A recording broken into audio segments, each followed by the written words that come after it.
On January 1972, Bishop Vasyl Velychkovsky was released from 3 years of imprisonment in Kommunarsk, in a very severe prison where he was tortured chemically and with electricity, which had ruined his health, his heart, and his mind.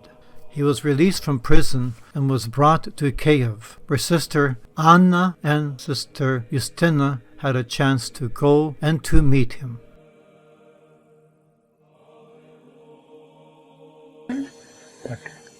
А потім ми поїхали вже, як їх привезли до Києва. Ви їхали? Так. І вже мали їх. З ким ви поїхали? З Ганею. З Ганею? Так, Шевчуткою. Так, так. І ми поїхали.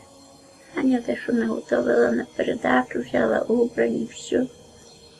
Приїхали ж моє, глянула, не була людина, а скелет вже. Знаєте, що я так ще зрушила, що я не могла. І ми говорили трошки підійшов. Казали, що дуже їх мучили за книжку, ту, що вони написали. Казали, мати сам вам читати. Так, вони кажуть, скажи матері в зимній воді за ту книжку. Каже, нехай вони десь там якось чи передадуть, чи що, але я приїду. Я поїду, і я за рік буду, каже. У Львові, я приїду, довідаюсь. Так мені сказали. А за ту книжку, каже, що мене так мучили, що я не міг, каже. Ніщо їм не було так, то, що забрали, ну та книжка їх дуже мучила, що вони написали. І так. Як ви бачили його в Києві, сказав, що він був дуже такий Так, то вже нещасливий. людина була не до життя. Так. Знаю, як вони там відійшли. Та трошки, але не довго відійшли. Трошки не довго. Так виділа їх, виділа, ще поблагословили. Поблагословили вас? Так, поблагословили, щоб ще висповідали в них все так, як треба. І все. Тільки не можна було говорити, бо всюди. Знаєш, ще ті кагебисти ходили, що то я заїдна. Бо вони то знали, що... Ну, а я не признавалася. Ганя каже, та то мені пішла допомагати. А я нічого не признавала, що я знаю там або що є. Ну, що я допомагаю. He left Kiev end of January 1972. Якась сестра ще його дочекала, не знаю котра, і вони його поклали на літак в Києві, що летить до Білгороду, щоб прийшов до нас. Бо ми писали, були і всюди листи, щоб його випустили і так далі, і до Мітерана, і перед тим, і до Дегола, і то все, але здається, що його на кінці випустили. Але що вони зробили? Його поставили в літак, і я дістав телеграму, що він приходить на литовище Білгород за годину і пів. І якби я мав свій власний гелікоптер тут, я не міг прийти до там. Я думав, бідний чоловік, без гроша прийде в чужу землю, на чуже литовище, може тільки чисто і плакати, нічого більше. А тоді був архієпископ Букатко. Я накликав його, а він був мій пацієнт і так що ми були дуже добрі приятелі і казав, в чим є справа. Він мав якийсь з'їзд, перекинув той з'їзд, пішов на литовище, привів його там, нахоронив, аж йому дав якось убрання, поставив його на потяг і я його тут на стації дочекав. Він дуже холодно виглядав і дуже слабий був. Але він, як поїхав звідси, він був цілком нормальний. Бо йому нічого так не знайшли, трошки то, що було під серцем, було гарно.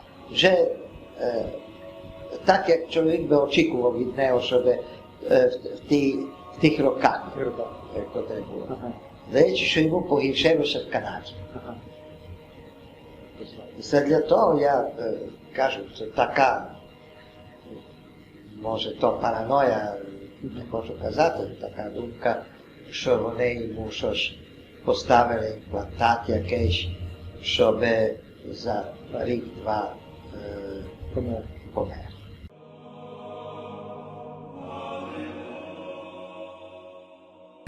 Отець Рафаїл, починайте з того, як ви вчилися в Римі і як дійшли до свячення.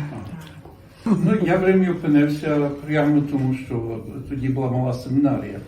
І якраз я був вже діаконом, як приїхав блаженніший.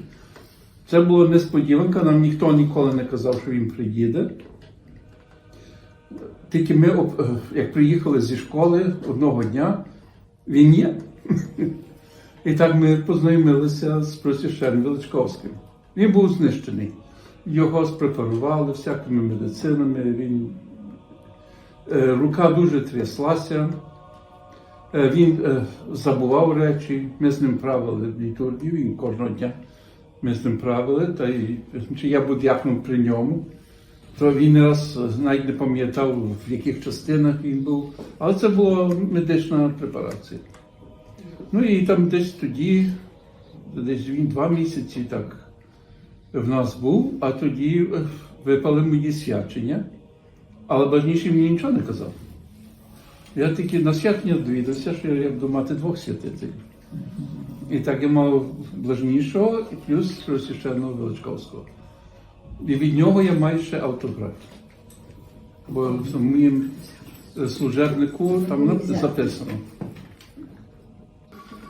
І так він був в Римі до червня. А тоді в червні він виїхав, поїхав до Канади, і рік після того він помер.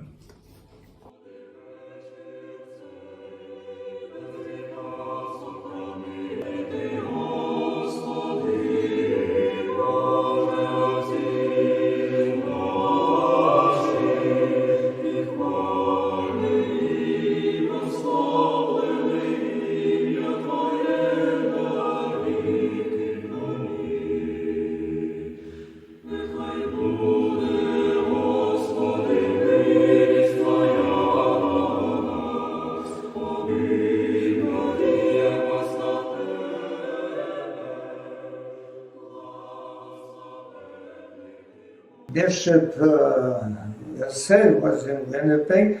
Metropolitan was setting up different kind of visitations, different bishops and different other meetings and so forth. And Dr. Makachuk came to me in Winnipeg and he said, Father Richard, could you take Bishop Velychkovsky to Providence to get away from all this stuff that's going around him? You know, the man is sick, you know, they're going to finish him off with all his visits and all that, you know, ceremonies and so, but he needs quiet. He needs quiet. And he said, I said, sure, you give him the guest room that we have there at the college, he can stay all he wants. It came up to that we had the vidposting of them in our parish. So I asked him, I said, would you be willing to pontificate? We'll have another priest here, he'll sing the litanies and everything, he'll do the intercession. All you have to do is give the blessings and whistle us at the end. Yeah. Okay. He says, all right, I'll do that. Fine. And he had his bishop's vestments. So he put them on the ground. So we walked in a procession into the church and up to the altar there, you know, so but we're going to start the liturgy.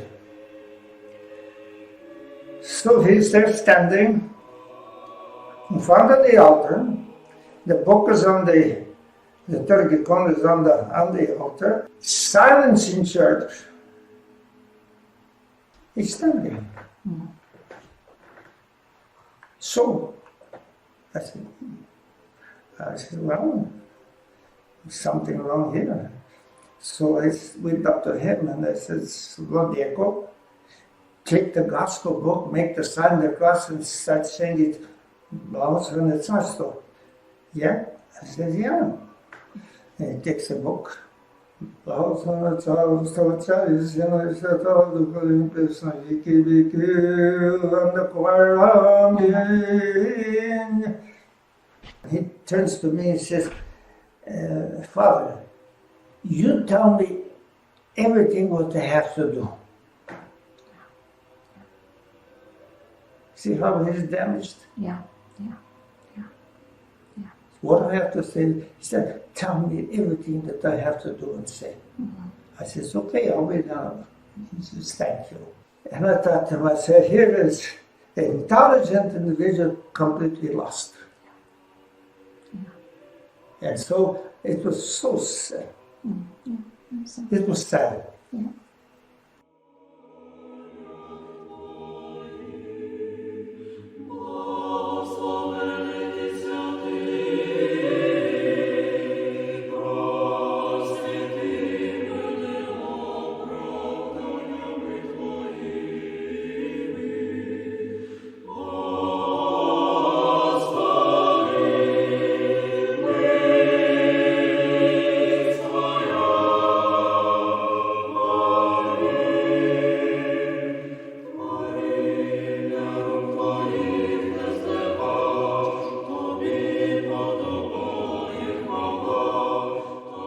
Blessed Vasyl spoke these words to them. Be faithful to Christ's teachings. Be faithful to our Ukrainian nation, and then you would rather die, perish, without betraying your people.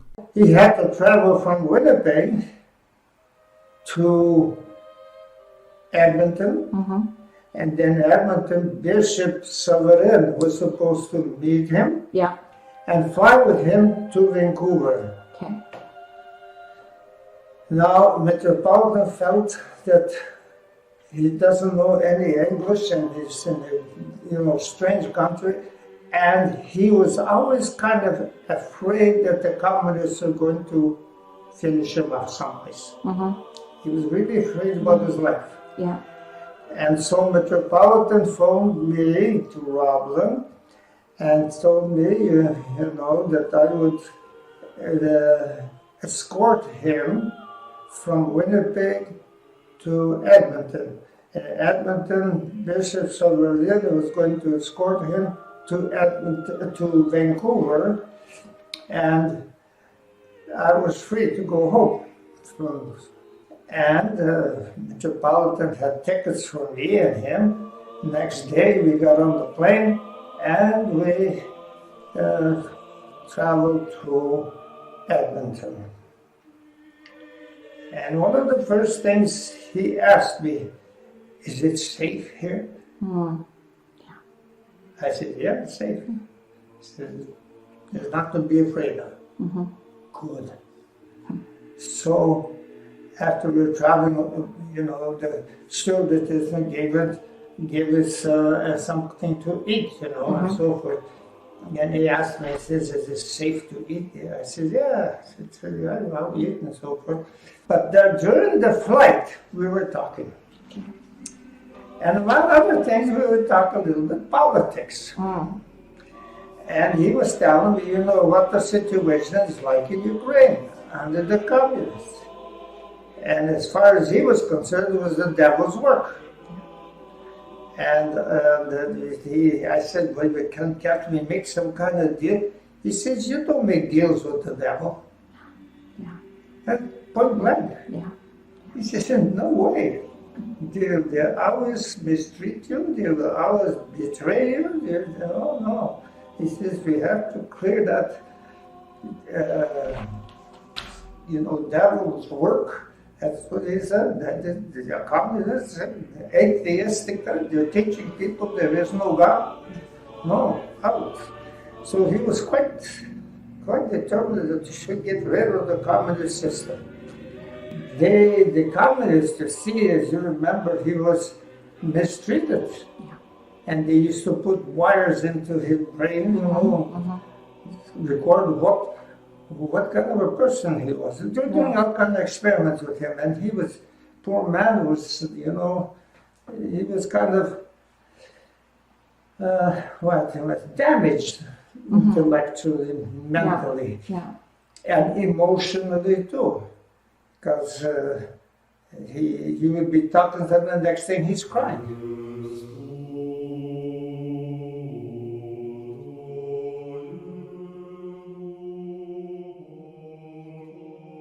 Tatiana Bednarska took Blessed Vasyl to Niagara Falls. On the trip, those in the car discussed the terrors of the communists. Blessed Vasyl was silent. In the end, she got frustrated and asked him, "Bishop, why aren't you talking?" And he answered, "Tatanya, they are also people." When they got to Niagara Falls to the William Kurlik Museum, she said that he spent much time contemplating the Passion of Christ. Dorothy Bilash related that when she taught Blessed Vasyl English, he would stop, go to the window, and have an episode. After a few minutes, he would turn back to her and say, "It's okay, let's continue." Personally, my wife and I, we had the privilege to meet him privately at the Metropolitan Maxim Gorbachev residence excuse me, during a reception at the Ukrainian Christmas time in January of 1973. I was sitting around the table with him, and whenever we talked to him or tried to say something, he kind of moved his head and say yes or no, but was difficult to initiate any other discussions. And whether this was fear, attention syndrome, so-called, or what, it is difficult to say. But at the same time, everybody felt elated and privileged to see him after his release from Soviet Union. So consequently, I don't think that any one of us was trying to impose any more questions to make him uncomfortable. Yeah. When my husband come out and he says, "I have to take him to the hospital." And he is in bad condition. And Bishop says, "Do it everything home," because he's afraid of the hospitals, because he was three years in that hospital that they were giving him injection, you know. I was a student nurse at the time, and it would have probably been in 73 or 74 when he was hospitalized in Misericordia. I met him, we went to visit with him, we select our patients at that time, and I found he didn't speak really. Nodded his head, said the odd one word, nothing more. Of course he was very ill, that's why he was in hospital. So that evening I was saying to myself, what am I going to do? How can I communicate with this man? How can I get his interest? So the next day I took a book I have from Soviet Ukraine on a beautiful album on St. Sophia Cathedral. So I took this with me and showed it to him. And he started looking, going through the pages and looking. And I would ask him questions, but again, he would only nod his head, said the very odd word.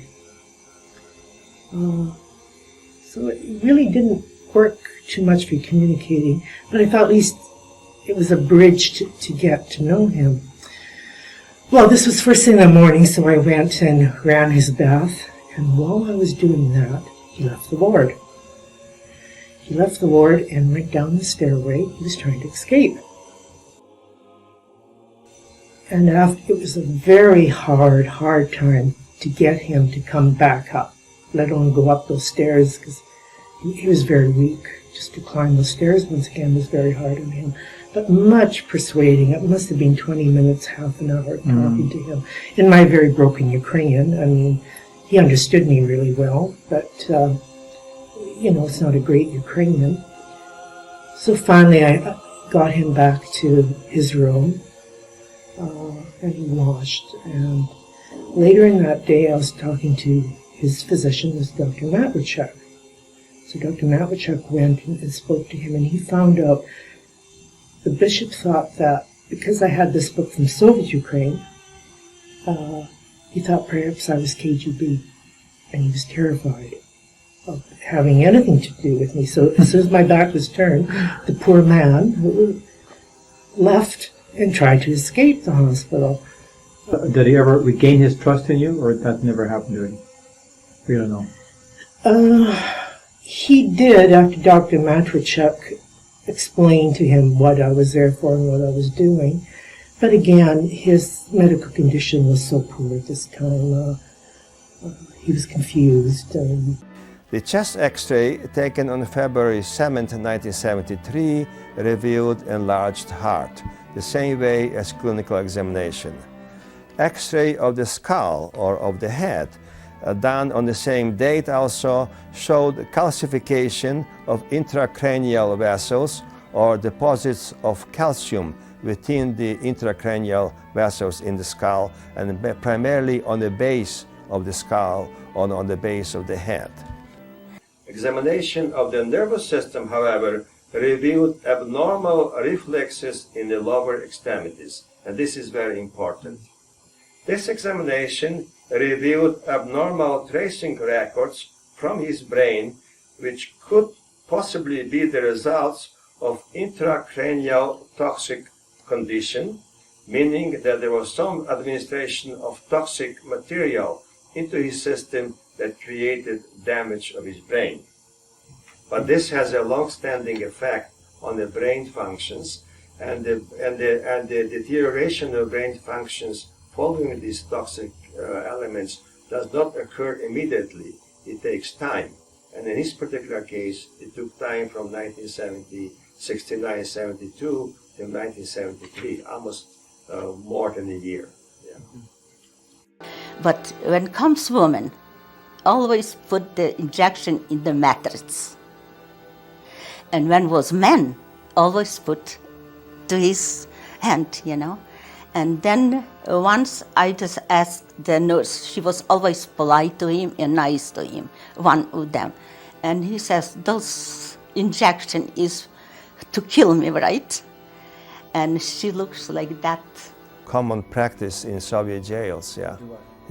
To apply electrical current to the feet, to the bottom of the feet, to toes, to sex organs, to head, to everything, yes. When the prisoners were receiving experimental medication to suppress their memories, brain functions, and also other functions in the body.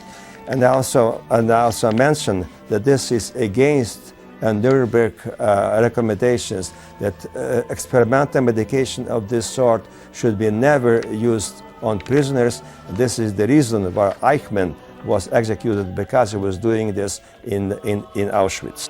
They beat him and stuff like that, you know, to make him, you know, to scare him. And he said to them, you can do anything to my body, but you never will have my soul. On June 25th, 1973, he was readmitted to Misericordia Hospital because of progression of his severe heart failure. And then suddenly, on June 29th, 1973, at approximately 8:40 in the morning, while eating his breakfast, he suddenly collapsed, became unconscious, and had cardiac arrest. His heartbeats recovered following closed chest massage. It was considered at that time by the attending medical personnel and several consultants that he suffered severe stroke.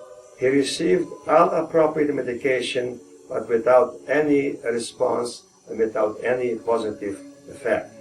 The attending physicians made a statement that the patient is dying. He died quietly at 3:50 hours in the morning, June 30th, 1973. From the eulogy delivered by Most Reverend Yaroslav Gabro, Bishop of Chicago. Blessed are those whom you have chosen and received, O Lord, for they will be remembered forever. Beyond a doubt, Bishop Vasyl Velychkovsky was chosen by his Maker for a vocation that few of us should have the courage to live. A monk, a priest, a bishop, a defender of the faith, a man who endured physical and psychological pain for the sake of Christ. Indeed, he will be remembered forever. From a sermon given by Father Franciscan at the funeral of Bishop Velychkovsky.